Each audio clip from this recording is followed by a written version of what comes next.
Tesla और air space के CEO, दुनिया के सबसे अमीर शख्स और 2024 में डोनाल्ड ट्रंप को दूसरी बार अमेरिकी सत्ता तक पहुंचाने वाले किंग मेकर एलन मस्क अब खुद की राजनीतिक पार्टी में उतर चुके हैं। जी हां, उन्होंने राजनीतिक पार्टी का ऐलान कर दिया है और अब खुद की राजनीतिक पार्टी के ऐलान के साथ ही उन्होंने बड़ा दावा भी किया है। शनिवार को उन्होंने एक नई राजनीतिक पार्टी अमेरिका पार्टी की घोषणा की है।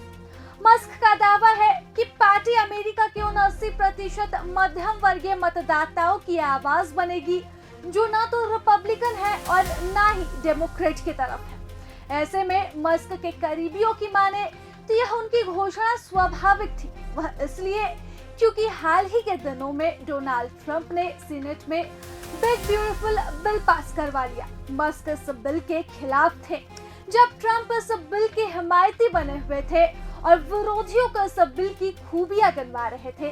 तभी मस्क ने कह दिया था कि अगर यह बिल पास होता है तो वह अमेरिका के लोगों के लिए नई पार्टी की घोषणा कर सकते हैं। अब मस्क ने ऐसा ही किया है। इस बिल के पास होते ही उन्होंने अमेरिका के उन 80% मध्यम वर्गीय और गरीब लोगों के लिए नई पार्टी की घोषणा कर दी है और इस बिल को पहले ही उन्होंने अमेरिका के लोगों के लिए विनाशकारी बताया था।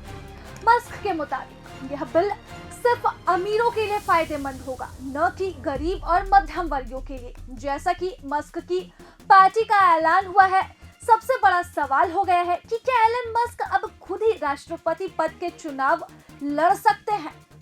अमेरिका में किसी के लिए भी राष्ट्रपति का चुनाव लड़ना आसान बात नहीं है। अमेरिकी संविधान के अनुच्छेद 2 खंड 1 के अनुसार कोई भी व्यक्ति तभी अमेरिकी राष्ट्रपति बन सकता है जब वह 3 शर्तों को पूरा करता हो। सबसे पहली शर्त यह है कि उसका जन्म अमेरिका में ही हो, यानी कि वह मूल तौर पर अमेरिका का ही नागरिक हो। दूसरी शर्त, उसकी उम्र कम से कम 35 वर्ष हो और वह अमेरिका में कम से कम 14 सालों से रह रहा हो। ऐसे में जब हम पहली शर्त पर नजर डालते हैं तो एलन मस्क पहली ही शर्तों पर खड़ा नहीं उतरते हैं, जो कि सबसे जरूरी है। मस्क का जन्म 28 जून 1971 को दक्षिण अफ्रीका के एक शहर में हुआ था। उन्होंने बाद में अमेरिका की नागरिकता ली, लेकिन चूंकि अब जन्म से ही वह अमेरिकी नागरिक नहीं है, ऐसे में सवाल ही नहीं उठता है कि वह अमेरिका के राष्ट्रपति पद की दावेदारी भी कर सकते हैं। संविधान उसकी इजाजत ही नहीं देगा, चाहे फिर मस्क कितने ही अमीर क्यों ना हो, चाहे उनके पास कितनी ही बड़ी दौलत क्यों ना हो और चाहे उनकी फैन फॉलोइंग कितनी ही ज्यादा क्यों ना हो। अमेरिकी संविधान की यह शर्त है और वो उस शर्त पर खड़े नहीं उतरते हैं तब तक यह संविधान में संशोधन नहीं हो पाएगा, क्योंकि अमेरिकी संविधान में संशोधन भी कोई आसान बात नहीं है। जी हाँ, मस्क ने भी अमेरिका के राष्ट्रपति कभी नहीं बन सकते हैं। ऐसा संशोधन बेहद ही मुश्किल है, क्योंकि उसके लिए दोनों ही सदनों से 2/3 बहुमत चाहिए और फिर 50 से 38 राज्यों की मंजूरी भी बेहद जरूरी होती है।